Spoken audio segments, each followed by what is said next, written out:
कहते हैं समय का पहिया जब थक जाता है तब ईश्वर स्वयं किसी न किसी रूप में अपने भक्तों की परीक्षा और परख दोनों लेते हैं।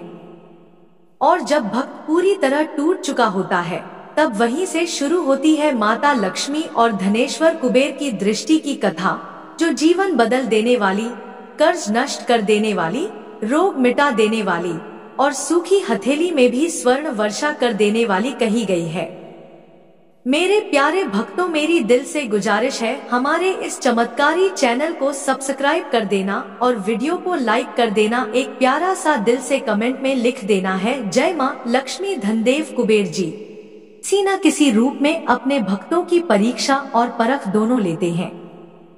और जब भक्त पूरी तरह टूट चुका होता है तब वहीं से शुरू होती है माता लक्ष्मी और धनेश्वर कुबेर की दृष्टि की कथा, जो जीवन बदल देने वाली, कर्ज नष्ट कर देने वाली, रोग मिटा देने वाली और सूखी हथेली में भी स्वर्ण वर्षा कर देने वाली कही गई है। बहुत समय पहले हिमालय के पवित्र उत्तर पूर्वी छोर पर एक छोटा सा गांव था, निद्राक्षा। यह गांव साधारण नहीं था। यहाँ की मिट्टी में एक विचित्र चमक थी। कहा जाता था कि यहाँ की भूमि में लक्ष्मी की कृपा पहले से स्थापित है, लेकिन समय बीतते बीतते गांव के लोग अपने कर्म भूल गए और जैसे ही कर्म का अधोमुखी चक्र शुरू हुआ, वैसे ही गरीबी, बीमारी, कर्ज और निराशा ने गांव को जकड़ लिया। इसी गांव में एक युवक रहता था, विराट। विराट जितना शांत था उतना ही मजबूत भी। उसके भीतर एक अजीब सी अग्नि थी जो उसे कभी हारने नहीं देती थी।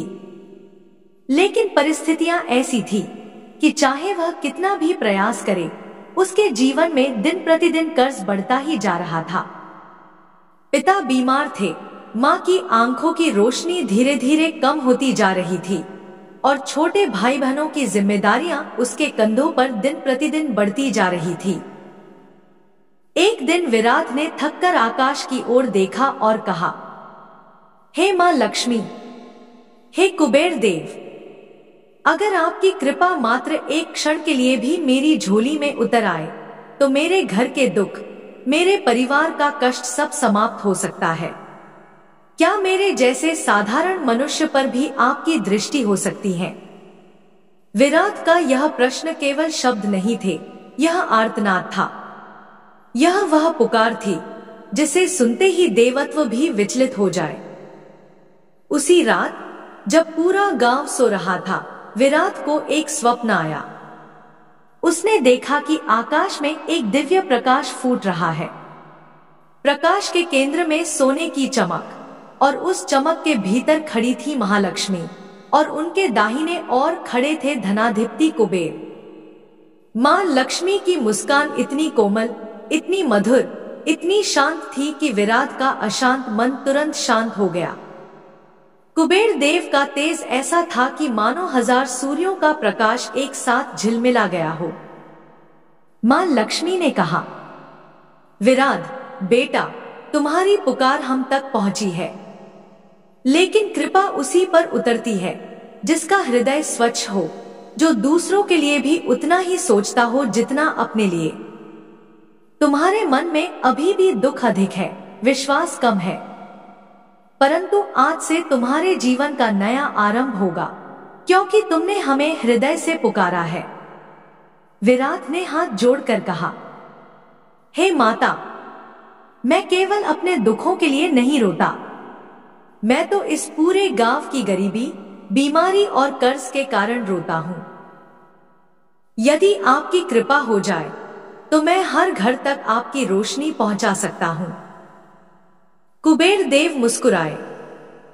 यही तो वह हृदय है जिस पर लक्ष्मी ठहरती है। धन का पात्र वही बनता है जो धन का सही उपयोग करना जानता है, जो अपने लिए ही नहीं संसार के लिए भी सोचता है। फिर माता लक्ष्मी ने अपने करकमल उठाकर विराट की ओर इशारा किया। एक स्वर्ण कमल उनके हाथों से उठा और विराट के हृदय को छू गया। उस क्षण विराट को लगा कि उसके भीतर की सारी थकान, सारा दुख, सारी निराशा एक ही पल में धुल गई है। उसके भीतर ऐसा प्रकाश भर गया जैसे कोई दीपक वर्षों बाद प्रज्वलित हुआ हो। मां लक्ष्मी बोली, आज से तुम्हें 3 वरदान मिलते हैं। पहला, जहां भी तुम कदम रखोगे वहां की मिट्टी समृद्ध होगी। दूसरा, तुम्हारे परिवार से रोग और कष्ट दूर होंगे। तीसरा, तुम्हारे हाथों का स्पर्श हर टूटे हुए मन को आशा देगा और हर खाली जेब में समृद्धि का मार्ग खोलेगा। कुबेर देव ने आगे कहा, और मैं तुम्हें एक अदृश्य कुंजी दे रहा हूं। यह कुंजी दृष्टि कुंड की कुंजी है, वह स्थान जहां ब्रह्मांड का धन संचित रहता है। जब तुम्हारी नियत शुद्ध हो, तुम्हारा कर्म उज्जवल हो, तभी यह कुंज तुम्हारे हाथों को मार्ग दिखाएगी। विराट की आंखें नम थी, पर हृदय दृढ़ था। उसे समझ में आ गया था कि जीवन का मोड़ आ चुका है, स्वप्न टूटता है। पर जागने पर पहली बार विराट को लगा कि उसके भीतर कोई दिव्य ऊर्जा जीवित है। वह उठा और माता लक्ष्मी का नाम लेकर जैसे ही अपने घर के बाहर आया, गांव में हवा अचानक सुगंधित हो उठी। पेड़ों पर सूखे पत्ते हरे होने लगे। गांव के कुएं का जल पहली बार निर्मल दिखने लगा और गांव के लोग आश्चर्य से विराट को देखने लगे, क्योंकि उसके कदमों के पास मिट्टी सचमुच हल्की सुनहरी चमक लिए हुए थी। विराट ने पहले अपने घर को ठीक किया। पिता की बीमारी धीरे धीरे कम होने लगी। मां की आंखों में रोशनी लौटने लगी। कर्ज देने वाले लोग अचानक नरम पड़ गए, मानो किसी अदृश्य शक्ति ने उनके दिलों में दया भर दी हो। लेकिन यह कथा केवल विराट की नहीं, यह उस दृष्टि कुंड की कथा है जहां मां लक्ष्मी और कुबेर देव स्वयं उतरते हैं और जहां पहुंचने वाला व्यक्ति केवल समृद्ध नहीं होता, वह समृद्धि का मार्ग बन जाता है। और अब दिव्य आदेश के अनुसार विराट को उस कुंड की खोज करनी थी, जहां पहुंचने भर से ही मनुष्य के 7 जन्मों के पाप, रोग, कष्ट, कर्ज सब मिट जाते हैं और जहां खड़े होकर किया गया एक प्रण, एक संकल्प मनुष्य के जीवन में धन की ऐसी वर्षा कर देता है कि उसके कुल में कोई कभी गरीब नहीं रहता। विराट ने उसी दिन संकल्प लिया, मां लक्ष्मी और कुबेर देव की दृष्टि पूरे गांव पर उतार कर रहूंगा। और यहीं से शुरू होती है उस अद्भुत यात्रा की विशाल कथा, जहां प्रकृति उसके साथ चलती है, देवता मार्ग दिखाते हैं और वह दृष्टि कुंड उसके जीवन के वास्तविक चमत्कार का द्वार खोलने वाला है। विराट ने जैसे ही अपने जीवन में हुए दिव्य परिवर्तन को अनुभव किया, उसके भीतर एक ऐसी शक्ति जाग गई थी जिसे वह स्वयं भी पूरी तरह समझ नहीं पा रहा था। गांव के लोग उसकी ओर आशंका, आश्चर्य और श्रद्धा तीनों दृष्टियों से देखने लगे थे। किसी को विश्वास नहीं था कि एक साधारण युवक जो कल तक कर्ज के बोझ तले दबा हुआ था, अचानक ऐसा तेज कैसे धारण कर सकता है कि उसके कदमों के साथ मिट्टी तक चमकने लगे। लेकिन विराट को पता था कि यह चमत्कार उसका नहीं है, यह लक्ष्मी मां की कृपा और कुबेर देव के वरदान की पहली झलक भर थी। उसे याद आया, दृष्टि कुंड तक पहुंचना ही उसका अगला मार्ग था, क्योंकि वहीं से असली समृद्धि का द्वार खुलेगा। माता लक्ष्मी ने कहा था कि दृष्टि कुंड केवल उन्हीं को दिखता है जिनका हृदय स्वच्छ, नियत शुद्ध और कर्म निर्मल हो। और कुबेर देव ने कहा था कि यह कुंड ब्रह्मांड का वह केंद्र है जहां अदृश्य धन ऊर्जा का अनंत स्रोत बहता है। लेकिन दृष्टि कुंड कहाँ है? यह प्रश्न विराट के मन में ऐसे घूम रहा था जैसे आकाश में घूमता हुआ एक तारा जिसे पकड़ना असंभव लगता है, मगर उसके भीतर एक अदृश्य शक्ति उसे लगातार उत्तर दिशा की ओर खींच रही थी। वह दिशा जो सामान्य मनुष्य को केवल पहाड़ों का अंधेरा घना वन दिखती थी, लेकिन विराट को अब उस ओर चंद्रमा से भी अधिक उज्जवल कोई प्रकाश दिखता था। उसने उस रात भोजन के बाद अपने परिवार को नींद में देखा और चुपचाप घर से बाहर निकल पड़ा। आकाश तारों से भरा था और ठंडी हवाएं उसके चेहरे को छूकर मानो कोई संदेश दे रही थी। उसने आकाश की ओर देखा और मन ही मन कहा, मां लक्ष्मी, कुबेर देव, मुझे मार्ग दिखाइए। जैसे ही यह शब्द उसके होठों से निकले, हवा ने अचानक एक दिशा में बहना शुरू कर दिया, उत्तर दिशा की ओर। विराट समझ गया इसी दिशा में दृष्टि कुंड है। वह चल पड़ा। पहाड़ों के बीच से होकर गुजरती वह पगडंडी इतनी वीरान थी कि वर्षों से उस पर किसी ने कदम न रखा हो। रास्ते में पेड़ों की शाखाएं हवा में झूलकर कभी उसका रास्ता रोकती, कभी मार्ग दिखाती, और उसे आश्चर्य हुआ कि उसके कदमों के नीचे कोई पत्थर भी उसे चोट नहीं पहुंचा रहा था। ऐसा लगा कि प्रकृति स्वयं उसके लिए रास्ता साफ कर रही हो। कई घंटे निरंतर चलने के बाद उसे सामने एक विशाल पर्वत दिखाई दिया। पर्वत जो बादलों को चीरता हुआ आकाश से बातें करता था। उसकी चोटी पर हल्की स्वर्णिम चमक थी। विराट की सांस थम गई। उसने मन ही मन कहा, क्या यह वही स्थान हो सकता है? जब वह पर्वत की तलहटी तक पहुंचा तो वहां उसे एक वृद्ध ऋषि दिखाई दिए। वह शांत मुद्रा में बैठे थे, पर उनके शरीर से निकलता हुआ तेज किसी देवता से कम नहीं था। विराट ने झुककर प्रणाम किया। गुरुदेव, क्या मैं सही मार्ग पर हूँ? क्या आप मुझे दृष्टि कुंड तक पहुँचने का मार्ग बता सकते हैं? ऋषि ने अपनी आंखें खोली।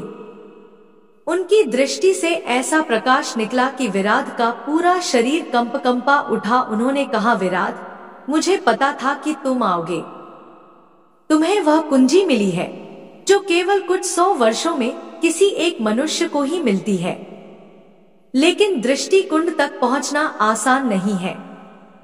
यह मार्ग तुम्हारी परीक्षा लेगा, केवल धन का नहीं, धैर्य, विश्वास और त्याग का भी। विराट ने दृढ़ स्वर में कहा, गुरुदेव, मैं तैयार हूं। ऋषि ने पर्वत की ओर इशारा किया। इस पर्वत का नाम मंत्रशैल है। इसकी ऊंचाई सिर्फ ऊंचाई नहीं, यह परीक्षाओं की संख्या है। यहाँ की हर सीढ़ी तुम्हारे भीतर से एक बुराई निकाल देगी। और शिखर पर वहां वह द्वार है जहां से दृष्टि कुंड का मार्ग खुलता है। विराट ने पर्वत की ओर देखा और पहला कदम बढ़ाया।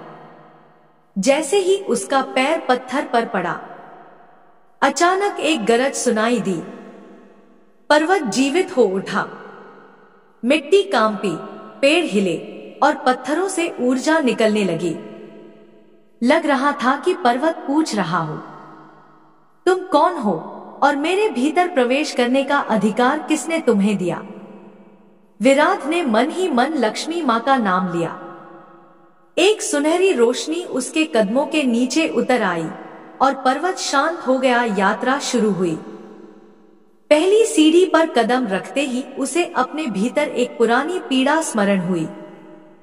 वह पीड़ा जो कभी उसे रातों को जगाकर रोने पर मजबूर कर देती थी।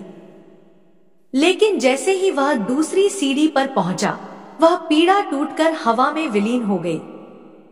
तीसरी सीढ़ी पर उसने अपने कर्ज का भारी बोझ याद किया और 4 कदम आगे बढ़ते ही उसे लगा मानो उसकी आत्मा से वह बोझ अलग हो गया।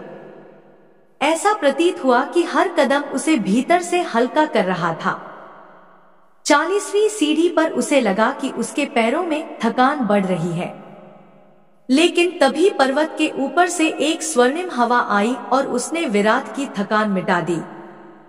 उस हवा में सुगंध भी थी और वह सुगंध इतनी दिव्य थी कि किसी भी मनुष्य के मन में आशा का दीपक जला दे। विराट चल रहा था घंटों से, पर उसे न थकान महसूस हो रही थी न डर, क्योंकि उसके भीतर लक्ष्मी मां का दिया हुआ तेज जाग चुका था।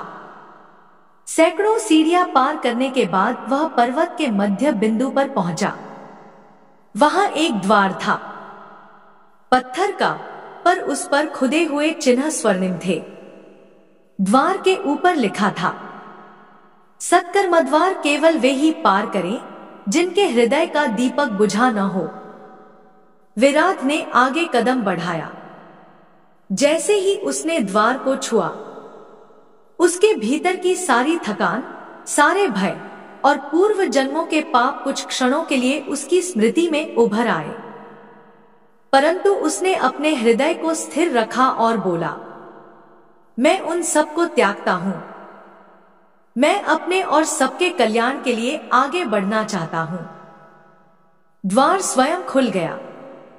उसके भीतर से एक उज्जवल प्रकाश निकला और विराट के शरीर को स्पर्श कर गया। वह प्रकाश इतना शक्तिशाली था कि क्षण भर के लिए उसे लगा जैसे उसकी आत्मा शरीर से बाहर निकलकर ब्रह्मांड में विलीन हो रही हो। परंतु अगले ही पल वह वापस अपने भीतर लौट आया और उसके भीतर की चेतना और भी जागृत हो चुकी थी। द्वार के पार एक शांत मार्ग था, जिसके दोनों ओर चांदनी से भी अधिक उज्जवल पेड़ खड़े थे। उनकी पत्तियां सोने जैसी झिलमिला रही थी। उसी पथ पर चलते हुए विराट अचानक रुक गया, क्योंकि उसे सामने दिखाई दिया एक विशाल दर्पण। लेकिन यह साधारण दर्पण नहीं था।